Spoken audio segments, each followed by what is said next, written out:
What's up, everybody? Welcome back to Insurance Isn't Boring. I'm your host, Elijah, joined as always by the one and only Xander Wolle.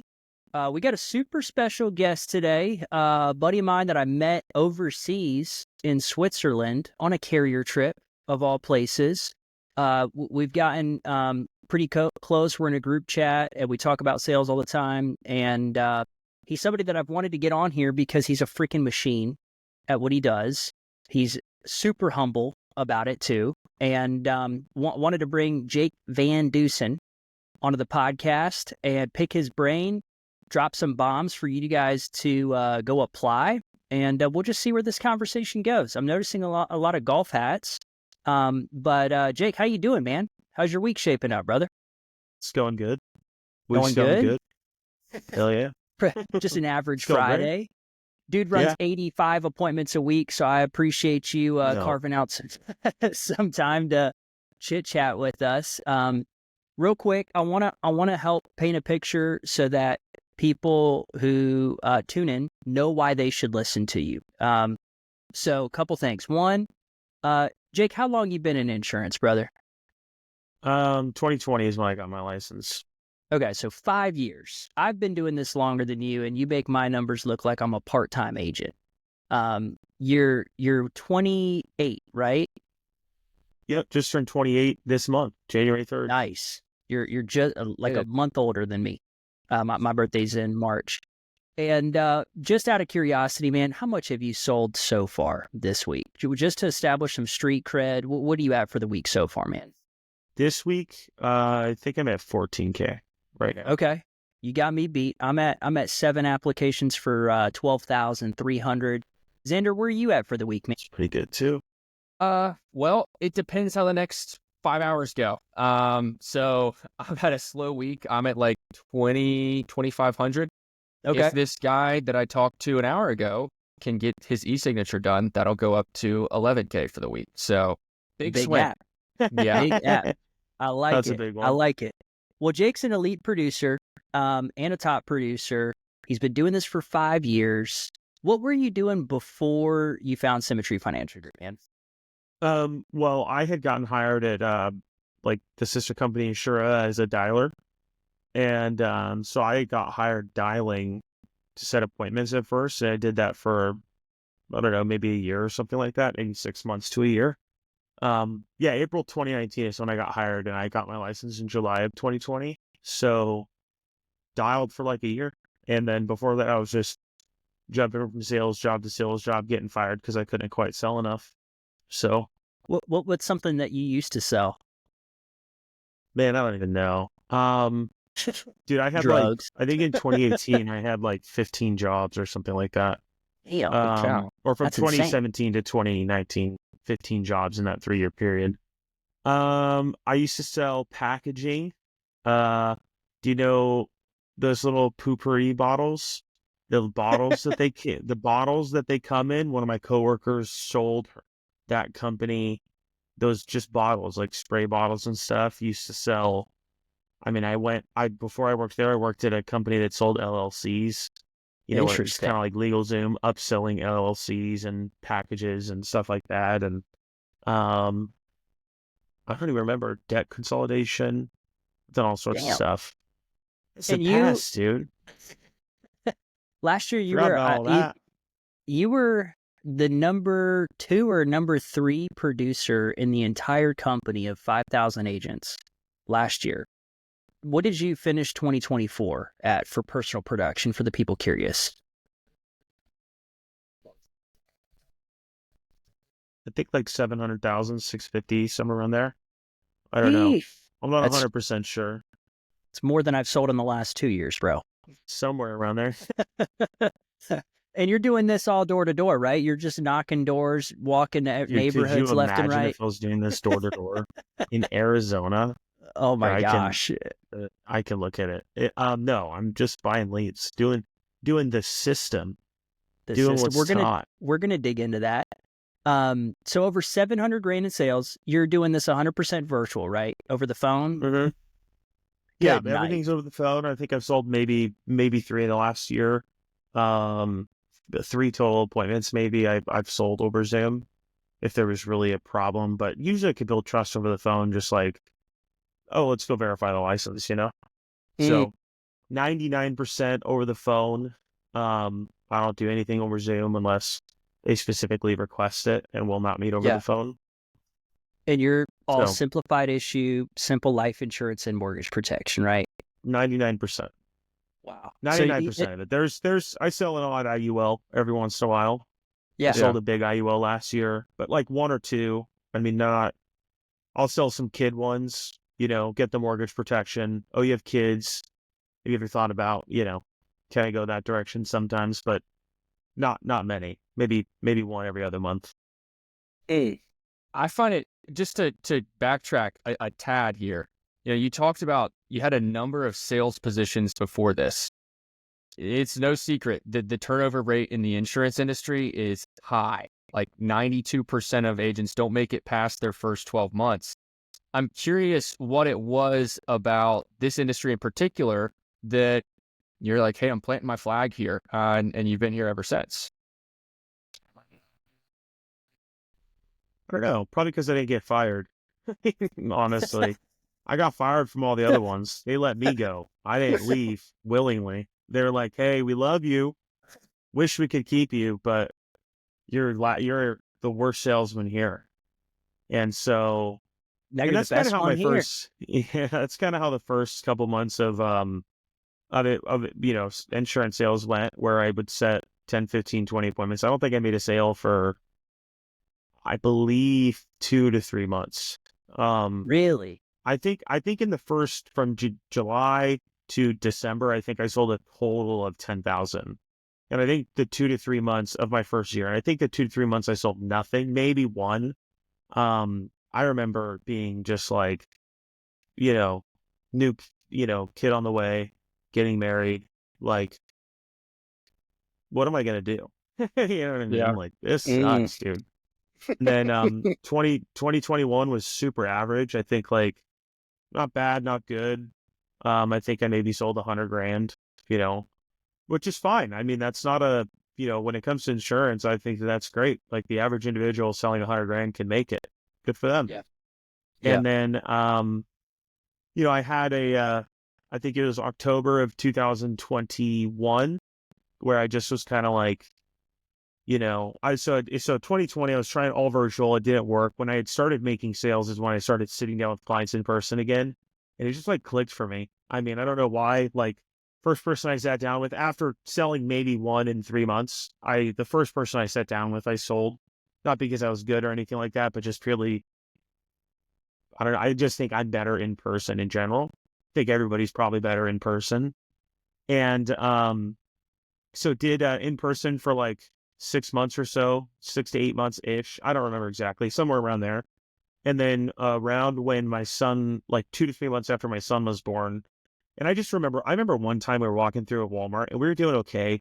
We were making maybe $5-6 grand a month. My wife was stay-at-home pregnant, and but I just remember one time we were walking into Walmart and my wife wanted a dress, and it was like $7 Walmart, and I was just like, I had to say no, and it sucked, dude, and I think that's kind of, what happened is that happened, and then we had our son, and just was, tired of like barely affording everything.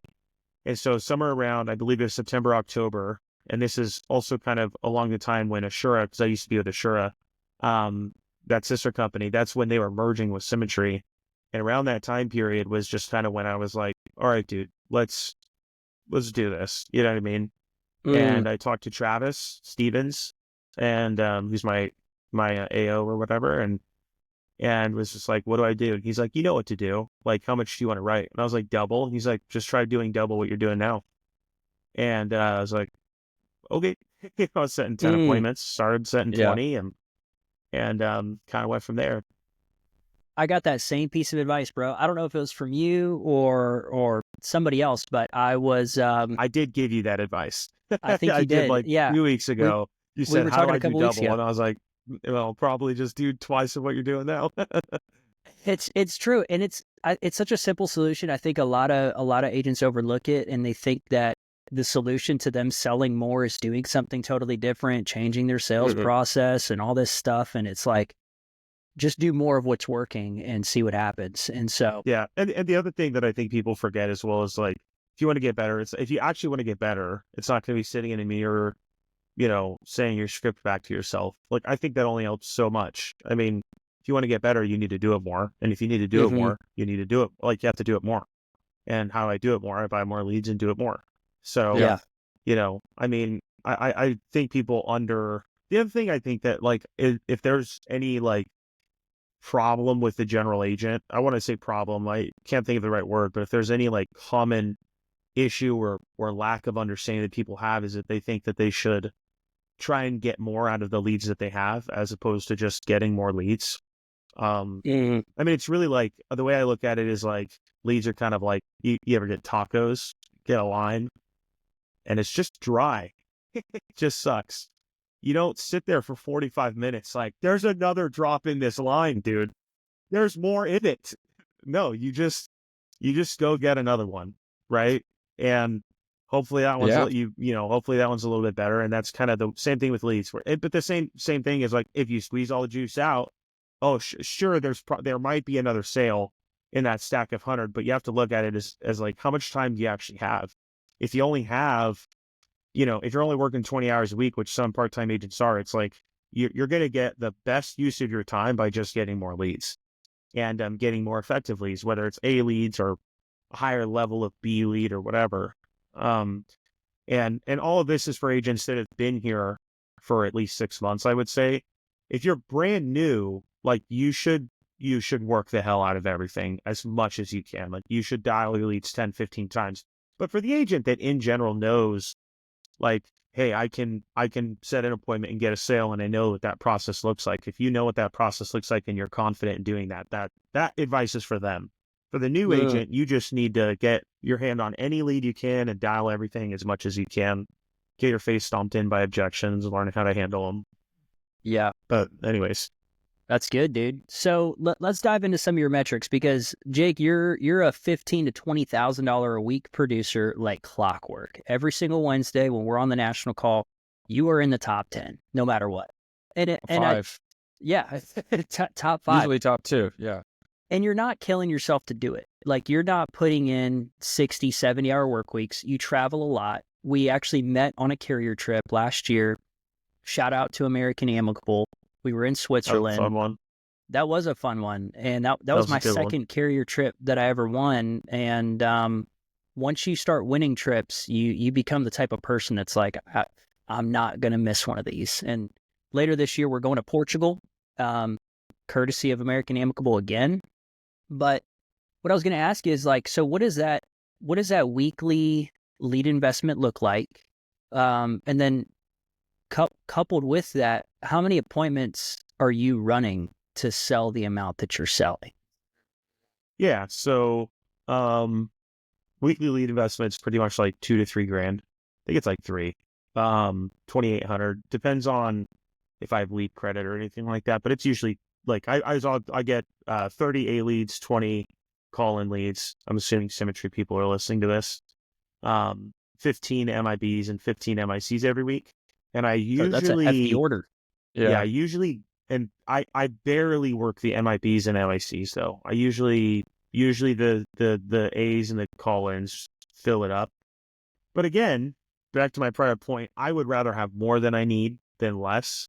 And so and on this same token, like, last week my A leads sucked. I'm gonna be honest with you. I'm not being negative. They just weren't good. Like, you know what I mean? They just weren't. And so last week I had a week or two, like 2 or 3 weeks of B leads that I had barely dialed. And then I could really dive into those last week because the A leads were not very good. I think on my first dial through, maybe it was this week, but on my first dial through, I got a hold of 15 people of the A leads out of 30. And all 15 of them were like, get off the phone. I don't want to talk to you. It was an accident that I sent that in. And so, yeah, I mean, quantity overcomes stuff like that. So the call-ins and the B leads stepped in, and I was still able to write, I think, $23,000 last week. And, yeah, I mean, friggin' pretty good week. It is a pretty good week. That's some people's months, bro. You took the words out of my mouth, Elijah. Yeah, like, dude. some people would be happy to write that much in a month. And it took me so long to wrap my head around, like, if you want to do more, invest more. This is a business, not a job. And you're not just spending money, right? You're going to see a high ROI on that. And I just wish I could somehow figure out how to convey that message in a different way. It's so simple, but for some reason, when I was first getting in, it couldn't be that simple, Xander. Like, you just need to get better, right? You're not good enough. You need to, handle objections better on these bonus leads. You need to, and it's just not possible with some of these numbers. So I guess I'm asking you, Jake, do you have any way besides just being like, get over yourself, invest in more leads? It's a pretty simple equation. Like, why is this? I've asked Elijah this. Why is it so hard as a newer agent to wrap your head around that? I don't know. I mean, it was hard for me to wrap my head around it. I think that usually, I just think in general, we are the type of people that try and get the most amount of results for the least amount of work. And, it's kind of like trying to shortcut the shortcut. Like, selling insurance is kind of a shortcut anyways. You're already going to make more money. You're going to make above average money for below average work, in my opinion, in this industry, as long as you just become average at it. I mean, average, and I'm not like, the other thing is like, I'm not really that good of a salesman. I think I'm okay. My numbers, my actual statistics don't blow anyone out of the water. Like, I don't have a 90% show rate. I've got a 55% show rate. I don't have a 90% close rate. I think I close 5 to 6 out of 10 that I see. But, it's like, there's a video, Jim Rohn, law of averages, right? It's like, if I know my average and you know yours, and it takes you 5 to sell one, and it takes me 10 to sell one, but you run 5 every week, I know I can beat you because I can just go run 30. Then I'll beat you. And so there's that part of it where I just think that, like, most people maybe just don't get it. Second part of it is probably fear. I mean, it's scary. Like, it's scary to buy leads.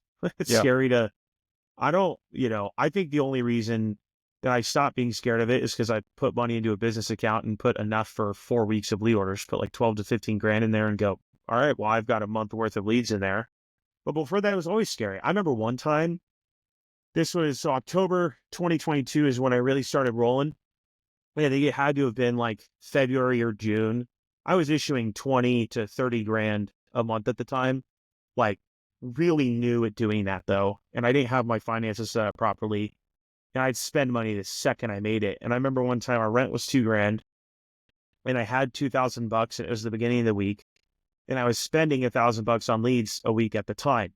And I remember like, okay, so my options are I can either not get leads and pay our rent and try and squeeze that line as much as I can and maybe overcome it. Or I can buy leads and then get 1,000, SBLI was really running at the time and that's next day commissions. And I can try and sell as much SBLI as I can, get the other grand, pay my rent. And I was like, well, I'm going to do that. Well, so I called my apartment complex and they were like, basically it's $100 late fee. You have 15 days. After 15 days, you're going to get, you're going to start the eviction process. And preface all this by saying, don't do this. Like, set your guys' finances up, whoever's listening, in a better way so you don't have to do this. But I ended up going like, well, if I'm going to spend all of it on, if I'm going to spend 1,000 on leads anyways, I'll just spend 2,000 on leads. And I'll put my account to zero. And I wrote like 19 grand that week. And I got paid, it all was issued, or 23 grand, 19 of it issued. And I think I got paid like 10 or 15 grand that like within those 5 days. And I was like, that had to feel good. Yeah, I was like, oh, like, gotcha. So this is the answer, the answer is to double up and, do more. I mean, it's just work more leads, work them more ferociously. And you had said something about like, the answer is buying more leads, and that's true. But the other side of the coin is like, if you want to get better, the answer is to still buy more leads. It's like, you're not going to get better by working leads that you've overworked more. You're going to get better at running a, crap ton of appointments. Like, you're going to get better by running 30 to 35, 40 appointments a week if you can, or setting and having whatever your show rate is. You're going to get better at you're going to get better. The sales part, you're going to get better at that by doing more appointments, and having more appointments, you need more leads. So the answer to both sides of that equation of like, how do I get better and how do I, sell more, is literally more leads and just setting more appointments. I mean, it is literally that simple. That's spot on, dude. I think a lot of agents want to get good by listening to people, reading books, being on trainings and all this stuff. And I think that's helpful, but I like making the illustration of swimming. Like, you're never going to learn how to swim by watching a YouTube video. You got to get in the freaking water. And it can be super scary spending $2,000 in a week when you've never done that before. I mean, there's people who make $2,000 a month, $2,500 a month. And the idea of somebody's monthly income being your weekly expenses, it takes a mindset shift combined with just insane discipline, which it sounds like you fostered out of necessity, because of that situation you mentioned in Walmart where you were forced to get good because of the feeling that you had when you had to tell your wife no, and nobody wants that. And sometimes it takes a shitty situation like that to kind of smack you around and give you some perspective to make a change. I remember I got really serious about personal production when I proposed to my wife. Bought an expensive ring, proposed, and I was like, shoot, I have to be a man and provide now. And it was the very next month, I think I sold $45,000 for the first time ever, and issued most of it. I was at a much lower contract rate, so it translated to like $25,000 in deposits or something like that. More money. Which the first time of doing that, it's so sick, dude. Yeah. I mean, it felt like amazing. The first time of making like 25, 30 grand. Oh, and you look back and you're like, damn, where did it go? No, I'm just kidding. It's the best feeling ever, but it shows you what you're capable of. And once you do something once, it tells me like, oh, you can do that again. You just got to do the same thing. It's repeatable. Yeah, absolutely. And on that point of like swimming, as well as like, I think that it's kind of funny because, watching YouTube video of someone that knows how to swim will help you if you're swimming. Like, if you're in the water daily. Those trainings are helpful. Like, getting on training calls are great. All that stuff is awesome, but that has to be accompanied with a ferocious work habit. It has to be accompanied with swimming, along with that analogy. So, what's some of the fun stuff you've been able to do with all the money you're making? Because you're making multiple six figures in your 20s. A lot of people get into insurance because they either don't make enough money or their job sucks and the time that they spend is costing them too much to where the money's not worth it. So you came from the first side where you weren't really making enough, you got let go, and so you had to make this work, and you've scaled it to where you're making, I'm not going to share exactly how much you're making. I mean, I don't know, but I know you're making a lot. You're probably making $300,000-$400,000 a year. You'll probably make over $5 million this year because you're shooting to sell 800,000. $1 million, so, but yeah. So what kind of fun stuff do you do with your money, floor. bro? That's the floor? I love it. Yeah, I mean, that's still like, if I hit 800, I'll be like, all right, I won't be disappointed. But if I don't hit $1 million, but I'm going to shoot for $1 million. Fun stuff with money. I mean, I don't know. Golfing's great. See that right there? That's my third set of clubs. That tells you where some of that money has gone. Why do I need 3 sets of clubs? I'm a 30 handicap. What do I have business having 3 sets of clubs? What business do I have? But I think that, like, really my favorite thing is that my wife's able to be a stay-at-home mom. She's not worried about buying groceries. She's not worried about the rent. I don't even think we make that great of money. I mean, I think, and don't get me wrong, I say that with tongue in cheek. I mean, don't get me wrong. It's great money, but it's when you got 2 kids, she's due February 9th for our 3rd, like, it's really not that much. You got a bunch of kids running around and live in a nicer house, have nicer cars, those types of things. But just being able to, like, provide, I think, is the biggest thing for me. And kind of set up our future. And the goal, of course, is to build some generational wealth and, invest that and, do whatever. And think the first 2 years of producing like that, I was really done with my money. I just spent it on fun things. Didn't really think about the future at all, And I don't want to say dumb. I guess I just I don't have any money from the first 2 years of selling, 2022 and Me 2023. neither. Nothing's left. You know what I mean? Spent all of it. And I don't even remember on what. I couldn't point out one thing in my house that came from that time period of my life. But yeah, I mean, I love being able to provide, for my family and my kids, and my kids don't want for things. My wife isn't wanting for things. Like, she said something funny the other day and basically went back on it, but she was like, I just don't feel like I like shopping that much anymore because I feel like we have everything we need. And then immediately the next day, she's like, baby, I saw this tree at Target and I need it. It's $200. And I was like, yeah, I mean, I guess, but why? I don't know. She basically immediately found something like, no, I still like shopping. But, so I like being able to do that for the family. It's the biggest thing. That's beautiful, For dude. sure. We as men, I think we're wired as providers. And then when we find something that gives us an avenue to make that a reality, it's like we just run with it. Yeah. Xander, did you have a question?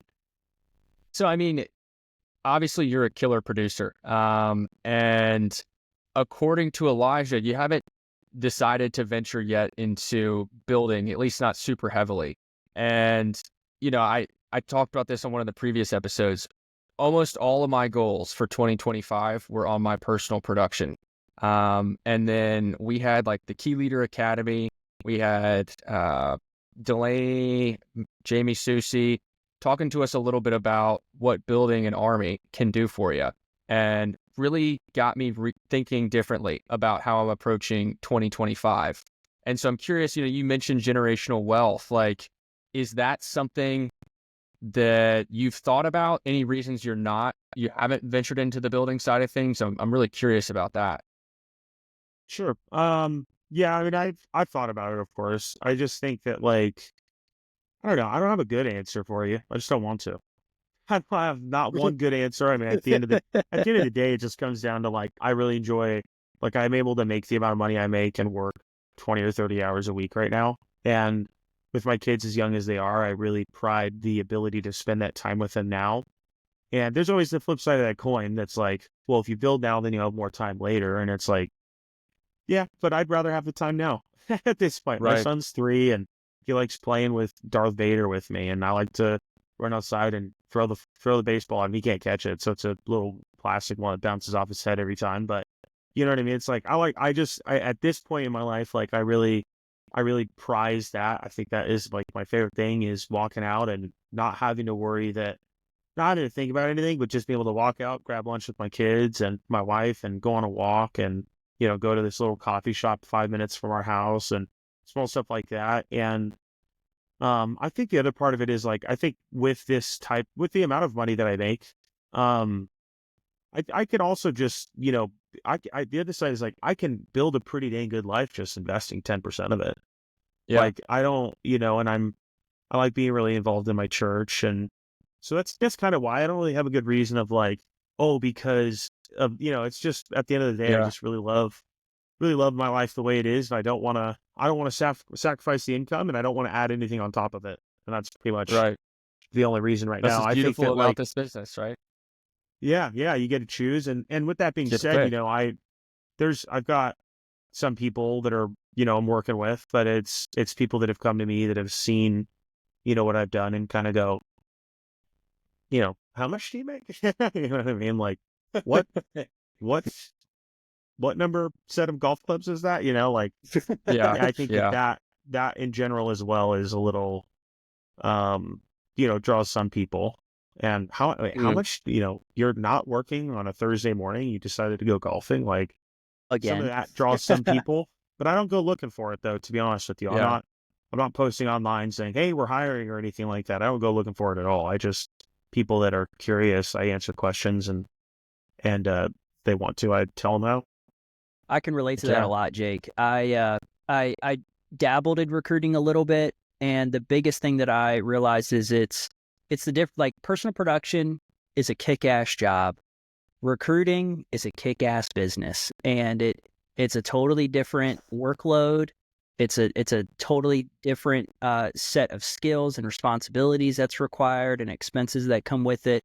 And it really is a grind for like 2 to 3 years before you start to really reap the fruits of that balance that the business yields. But the way I think about it too, man, is you can always just decide when you want to start building. And the truth is, like, if you take building seriously, you could build a serious business in like 2 to 3 years. I mean, Jamie Susi, we heard from her on the Key Leader Academy, hit the top contract in our company, has like 200 or 300 writing agents every month.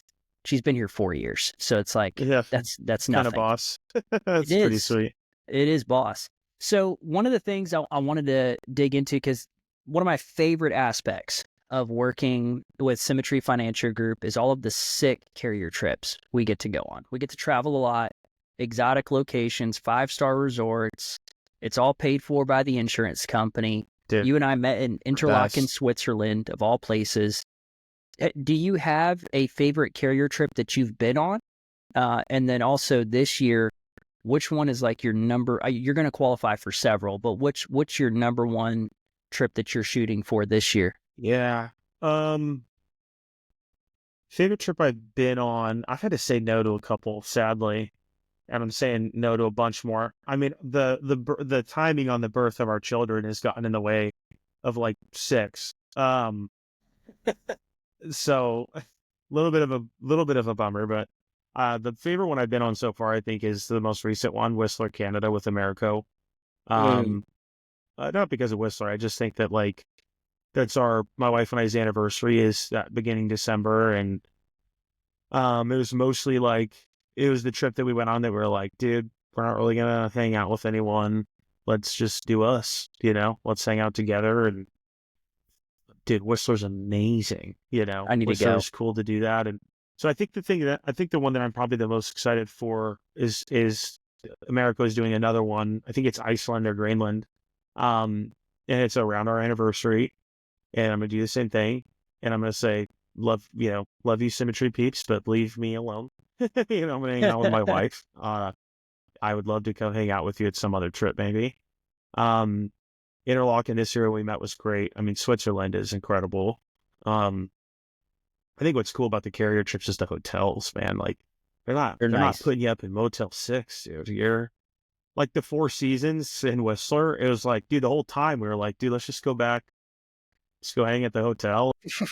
Let's go to the 5-star steakhouse or whatever that they have in there. Let's get a beef Wellington. I mean, it's just amazing, a lot of fun. And so I think the anniversary trips are cool because it lines up with our anniversary, and they're cool spots.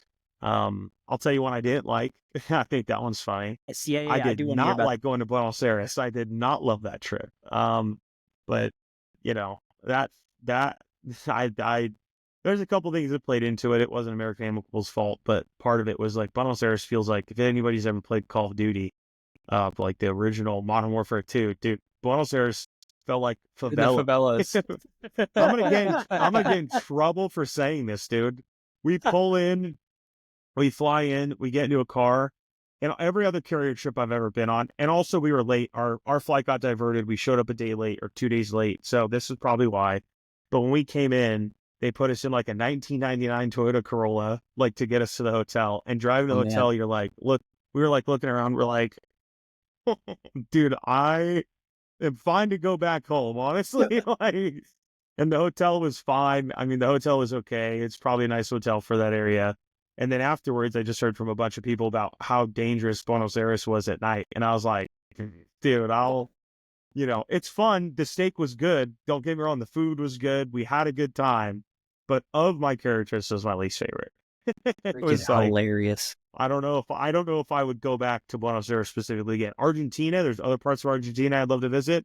I'm not so sure I'd go back to Buenos Aires though. So that was my.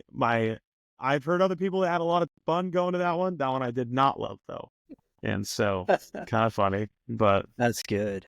I'm shooting for Croatia with American Amicable, Iceland with Americo, and then I think what is it? Legal and General's going to Lanai, Hawaii, and dude, I know that one's easy too. Dude, yeah, PJ on a private jet. at a Four Seasons too. When we were in Whistler, Brandon Ellison was like, "Isn't the Four Seasons crazy?" I was like, "Yeah." He goes, I kind of want to just do a challenge where we travel around to different Four Seasons and find one that's bad. It's like, dude, Four Seasons is crazy, man. Those It hotels is. are And insane. that resort in Whistler, I looked it up, bro. The rooms are like $4,000 to $5,000 a night. Dude, it's insane. I like the one in Whistler. I was sincerely blown away. I was blown off my feet at how, I mean, and Americo did cool too. Like it was our anniversary, and I think Jason Ditson probably told them or something like that. And we walked in, happy anniversary on the little chocolate board with chocolate covered strawberries, and yeah, it was cool. It was I mean, it was awesome. An outdoor sauna. You can get into a heated Oh, pool, bro. hot tub, outdoor sauna. 20 degrees outside. You get in a sauna, you're so cold, you're like, oh. You go back outside, you're literally steaming. I mean, it was great. I I'll love go that. back. Dude, I'll go back to Whistler. I want to go back to Whistler. insurance is not boring, y'all. It is not boring. We're a bunch of young guys who figured it out. And I think Xander has a couple questions for you. But one thing real quick, Jake, I wanted to get from you is you're an elite producer. You're breaking records. You're showing people what's possible. What kind of characteristics or maybe attributes do you have that I think makes you an elite producer? Dude, I don't know. I hate answering questions like that. I don't have any idea, dude. Well, how about I this? don't want to be poor. I don't know. That's probably the top one, dog. Top one, you don't want to be broke. And step one, desire to pay bills. Yeah, There you go. That's valid. I don't know, dude. That is hard for me to answer. I don't like talking about myself like that. Makes me feel like nervous a little bit. But Number one characteristic, you have to desire to not be broke. Number one. yeah. It's pretty easy. I think most people got that. Yeah, dude, Yeah. it's like that's step one. Step two, the desire to do something about it. It's like, literally. couple those things together, you're good, dude. You're an elite producer. You're good. Yeah. Well, so I just want to, there's going to be so many people, we might have to do a part two because we're going to get a boatload of questions, right? Because everyone's interested in building an agency, right? That's pretty straightforward. You know, you got to work on yourself, but you got to find more people, right? There's going to be a lot of people with questions. How the heck is Jake casually dropping, hey, I plan on selling 1 million this year? Like, what is he doing? So we covered the leads. If you're with Symmetry, you understand exactly, he's taking analog leads, a boatload of them. He's not skimping on his budget. Setting the appointments, I think most people can kind of wrap their heads around that. You hear a lot of people talk about, Zoom. The close rate's way higher over Zoom. I personally found a lot of, I don't want to say resistance, but you're doing equity protection on someone who's 65, 75 years old. They don't have Zoom on their phone, or they're worried that their kids have told them not to click on links. I do a lot of my stuff over the phone now, but I'm curious when you get into the appointment, because a little backstory, I got really heavy into the advanced markets over the summer. I was like, hey, these IULs have these big fat commissions, even though percentage is lower, generally typically a larger, target APV. And that was a huge mistake. I got so into explaining everything and the nuts and the bolts and the cash value, add that extra variable. Now, when I run appointments, a lot of times I'm in the app in under 20, 30 minutes. Like if it's gone past 30 minutes and we're not in the application, that's rare. So I'm just curious what your appointments look like. I don't spend a bunch of time building rapport in the beginning. I kind of do that throughout the call, but you're the expert. How do you do things? Yeah, I mean, that's a long answer, but I'll give you a couple short things. I don't spend a ton of time building rapport. How's your guys' day going? Is now still a good time? Am I on speakerphone? Great. How's your day going, ma'am? Or whatever her name is. And why'd you guys send this in? What are you looking for? And, role and purpose, go through that. I think one thing that I try to focus on is I'm not really big on and to be honest with you, I don't even have options. For new agents, don't do this. New agents, you should be prepared. But if you're a little bit older in the business, you should be able to pull up some quotes within 30 seconds. Yeah. So I don't walk in any appointment with any presumed number, no quotes pulled up at all. I really try and figure out what they're looking for. I try and lead the conversation. Like, I'm not going to be like, to a 75-year-old woman with a $300,000 mortgage. So what would it be like if your house was paid off? Like, clearly she's not going to get that. You know what I mean? Yeah. But I go, what do the first 6 months look like? Let's look at the first, because I'm going, hey, I'm going to sell a critical need plan to this woman. Right. And so, and I try and lead it a little bit, but in general, I just try and find out what they're looking for. I mean, there's appointments that I have. Some people are going to freak out at this. There's some appointments that I have where I go, to be honest with you guys, I really don't see a need for this. You know what I mean? And I've sold some of those because I said that. You know what I mean? That's what I was going to say. Did they want it even more? They go, no, but we do want, and I go, all right, I mean, I'll show you some options, but I really just, based off your guys' situation, like, at most, I think you would just need, 6 months to kind of handle the emotional and financial changes. Do I do that on every appointment? No, but, I just honest with people. And the adverse side of that is like, or the other side of the coin is like, the reason I can be like that is because I have so many appointments. Like, if I only had 2 appointments in the calendar, I'd be like, no, I would be probably a little bit more pushy, but that's not good. So if you have a ton of appointments, you can just be honest with people. I don't try and push people for a bigger premium. I don't try and push anyone. In fact, oftentimes if they show any sort of concern at all, I try and get them to, I tell them, hey, you know what? I'm not going to sell you this. I don't think this is good for you. Like, I heard you just say like, it's going to be a little tight. I don't want it to be tight.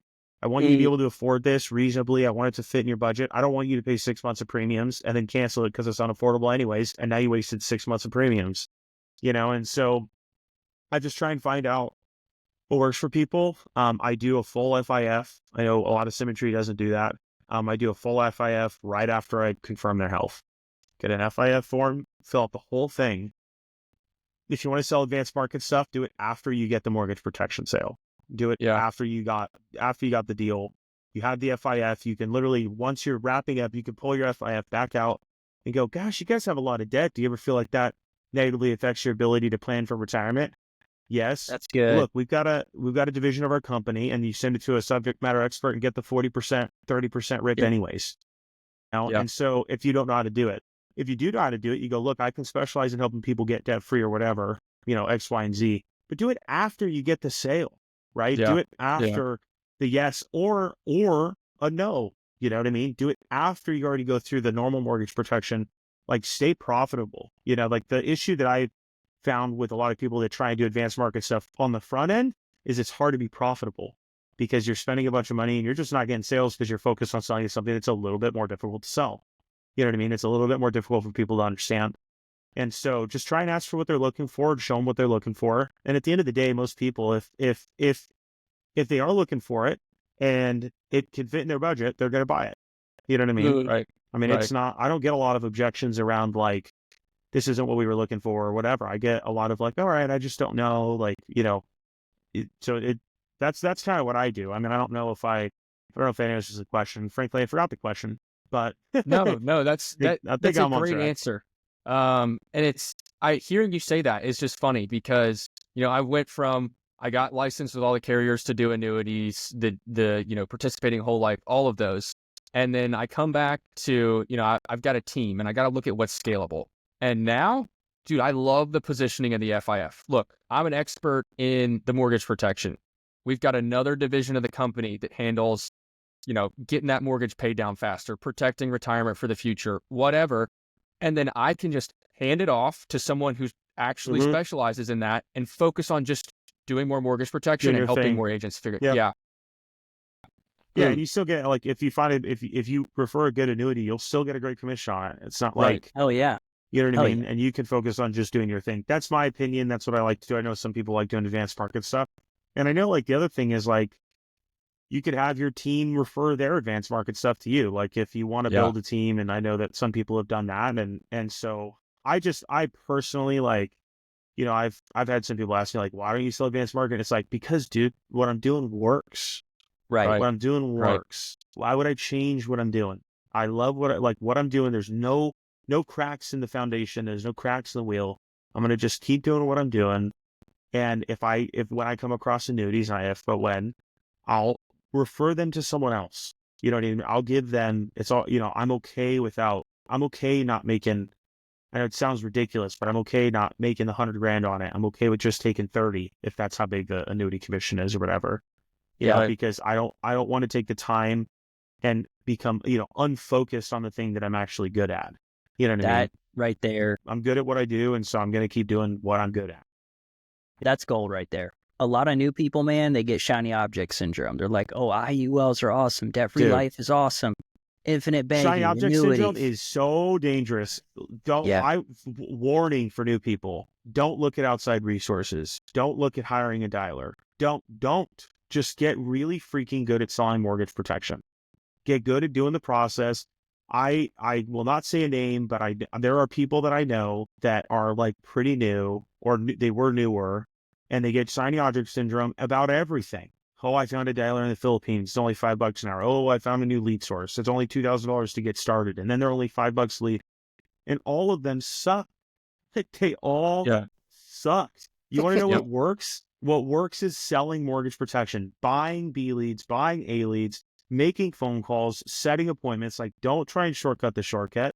The freaking thing works. You can go make 400, 500 grand working 30 hours a week, selling freaking B leads. Like, I don't understand. Like, and I'm not going to say names. I want to, so no, I'm just kidding. But, like, there's people that I know that they just, it's a new shiny object every time.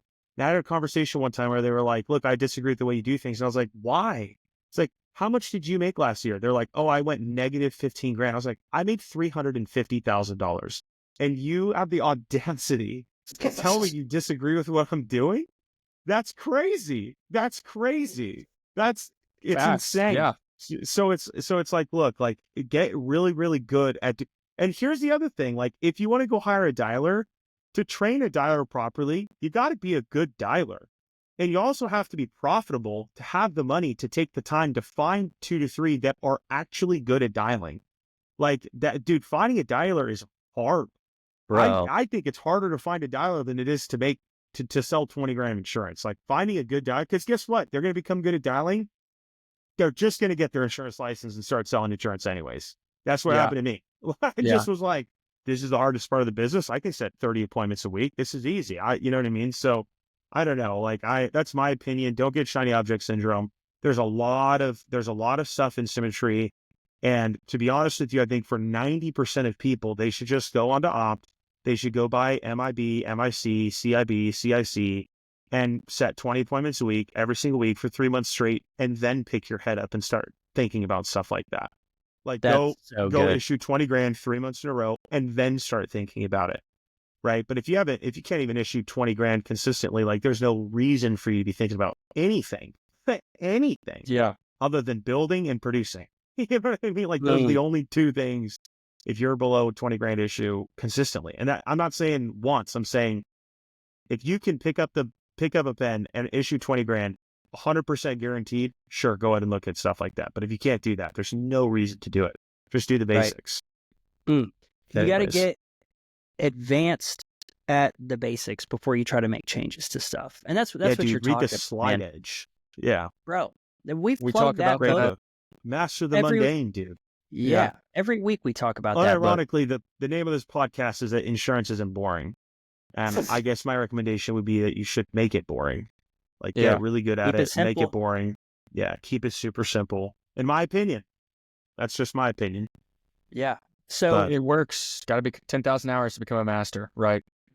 And one of the cool things about what we do is we're in complete control of our schedule. One of the things I admire about you, Jake, is every Friday you're sending pictures in the group chat of some sick golf course you're at, and it's beautiful in Arizona while there's ice and slush on the road here in North Carolina.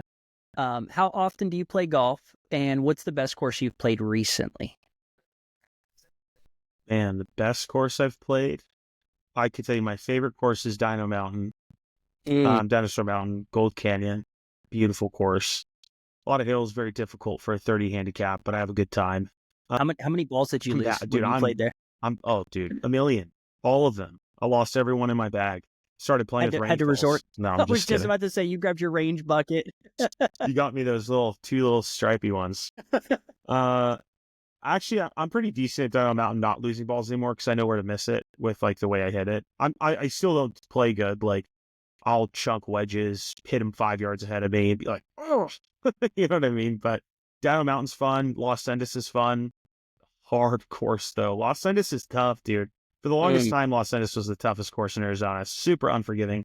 It'll punish the crap out of you if you don't hit it literally perfectly. Like you'll hit it in the fairway and it'll have like a slope and you'll hit the fairway and it'll literally bounce behind a tree. And you're just like, no, dude, like that was my best drive of the year. It's in the rocks, dude. Like, dude, the fairways are like 15 yards wide. They're so short. They're 15 wide. They're like 15 yards wide and they're like literally on a platform. So if you hit it wrong, you are in the crap. Los Angeles is fun though. Waco Pa, Choya course I've played. That one was fun. Also very hard. A lot of forced carries. Not very good for me. When you're looking across, you're like 100-yard forced carry. Dude, I'm just going to throw it. There's no shot I'm making this, dude.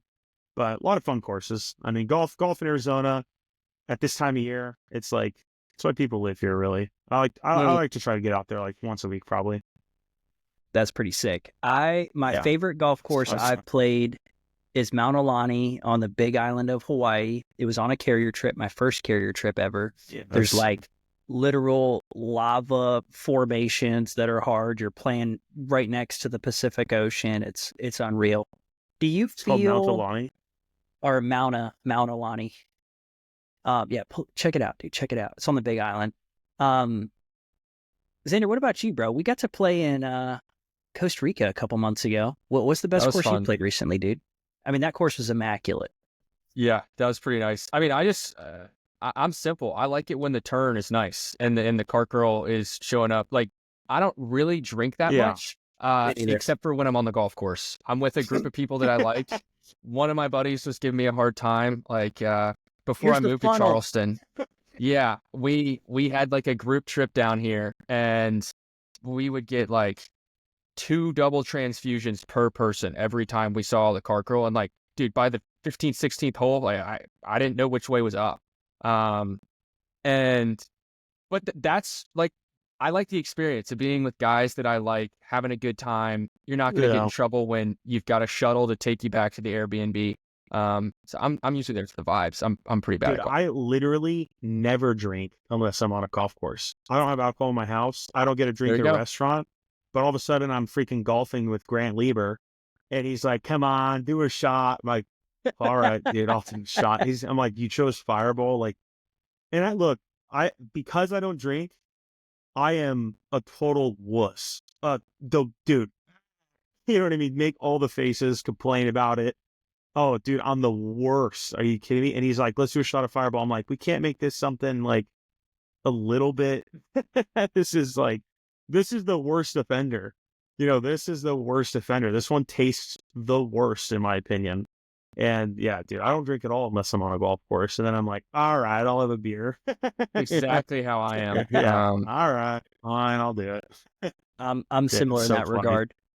So, I mean, I feel like we could keep going for a while, Jake. We might have to do a part 2 and talk more about golf and insurance on that one. But I want to land this plane. Are we starting a golf YouTube channel? I'm just kidding. Sorry. Maybe we could kick that off on our golf trip to Arizona this year. That could be sick. My brother's he's really good at photography and videography. Maybe he could fly him out and he'll make content for us. But I was going to say, is there any, I mean, we've covered a lot of ground here.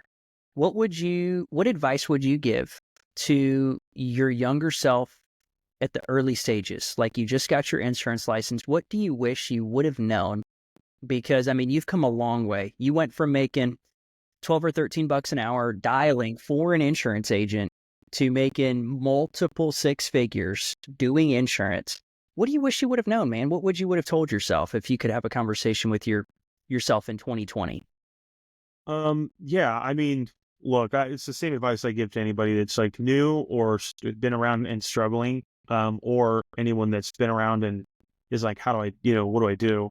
Like, my first piece of advice, 20 appointments every week, 3 months straight, no breaks, 0 breaks, 20 appointments every single week. 19 does not count. You do 19, restart. And after 3 months, pick your head up, look at your numbers, and then go, okay, so then you can start worrying about things. Like I think a lot of people, they just get a little bit concerned over things that don't need to be concerned over. Small example is like, new agent sets 15 appointments, has 10 no-show. And they're like, oh, I'm doing something wrong. And it's like, maybe, but we don't really know, right? Like you could just have 10 show next week and then it evens out to where it's like, oh, that's super normal, actually. Like I think if you have a 50% show rate, you shouldn't be concerned. Anything below 50% over a 3-month rolling average is concern. And everything should be decided over a 3-month rolling average. Like a lot of people look at 1 week and they're just like, well, I had a really good week, so I need to change it up and do this. And no, just do what's taught for 3 months straight, 20 appointments every single week. Why 20? 20 is enough appointments that would give you enough of a good, enough of a number to get a good average, right? If you run 5 appointments, you're not really going to get a good average. You're going to have to do 6 months, no breaks, 5 appointments a week, which isn't even enough. Barely live off that. 20 appointments a week every week will also give you enough money to survive and be profitable, even if you're like the worst. If you set 20, C10, sell 3, you can be profitable off of 20 appointments. But if you set 10, C5, sell 1, you're not going to be profitable. You're not even going to be able to afford your bills. But 20 appointments a week, every single week, the goal is to see at least 10. And the goal is to see what your averages are over the course of a 3-month period and then come up. And then you can go, like when you go to your coach, your mentor, whoever the hell you call them, you can go to them and you can go, look, these are my actual numbers. I have a really good relationship with a lot of people that build, and a huge frustration that a lot of them have is that they come to me with all these problems, but I really don't know how to help them because I don't know what the hell's going on. I don't know what they're saying. I don't know what they're doing. I really don't know what their numbers look like. They're just complaining about last week, right? And it's like last week's not necessarily an indicator of your whole entire career as an insurance agent, right? But if you come to whoever you're talking to, and this is what I would do, Travis, if you come to whoever you're talking to and you're like, look, I set 20 appointments every single week for 3 months straight, and my show rate was 45% on average for 3 months. That is an actual problem that we can actually discuss and actually attack. That is a pretty low average, 5% below what I would say the minimum should be. And it's something we can discuss. Okay, so my close rate was 10%, or sorry, 30% is probably going to be the lowest just because of laydowns, but my close rate was 30% of the people that I saw. So if I set 20, I saw 10, I sold 3. 3 should be like the laydown minimum. And if it doesn't over 3 months get up to 4 or 5, 40 or 50% close rate, sure, there are some things that we can actually work on. Like, where do you think you're struggling? What do you think? Like, there's an actual problem there versus, hey, I set 10 appointments, 2 of them showed, and I didn't sell anything last week. It's like, well, first of all, that's not enough appointments to really be worried about. Second of all, it's like, you need to do it every week. It has to be, do it off a 3-month rolling average. Also, for your own emotions, you should run everything off a 3-month rolling average as well, because emotionally, you're going to get frustrated if you look at every week. I have bad weeks too. I have weeks where I sell 13 grand or weeks where I spend 3 grand on leads, and I come into Friday and I'm like, dude, I'm only at 5. Like, what is going on? But then next week is huge.